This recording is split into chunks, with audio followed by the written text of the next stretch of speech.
पद्मिनी एकादशी व्रत कथा। हे मुनिव, पूर्वकाल में त्रेयायुग में यहया नामक राजा के वंश में कृतवीर्य नाम का राजा महिष्मतीपुरी में राज्य करता था। उस राजा की 1000 परम प्रिय स्त्रियां थीं, परंतु उनमें से किसी को भी पुत्र नहीं था जो कि उनके राज्यभार को संभाल सके।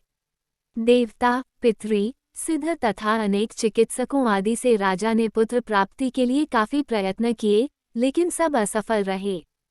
तब राजा ने तपस्या करने का निश्चय किया।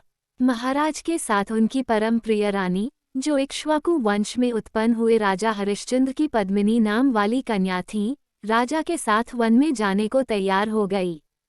दोनों अपने मंत्री को राज्यभार सौंपकर राजसी वेश त्याग कर गंधमादन पर्वत पर तपस्या करने चले गए। राजा ने उस पर्वत पर 10,000 वर्ष तक तप किया, परंतु फिर भी पुत्र प्राप्ति नहीं हुई।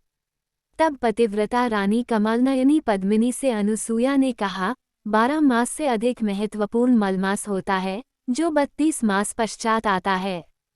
उसमें द्वादशी युक्त पद्मिनी शुक्ल पक्ष की एकादशी का जागरण समेत व्रत करने से तुम्हारी सारी मनोकामना पूर्ण होगी।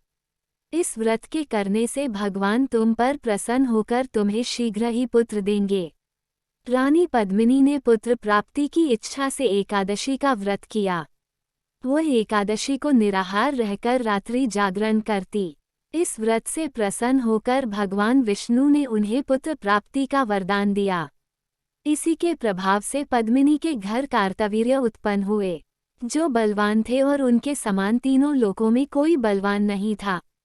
तीनों लोकों में भगवान के सिवा उनको जीतने का सामर्थ्य किसी में नहीं था।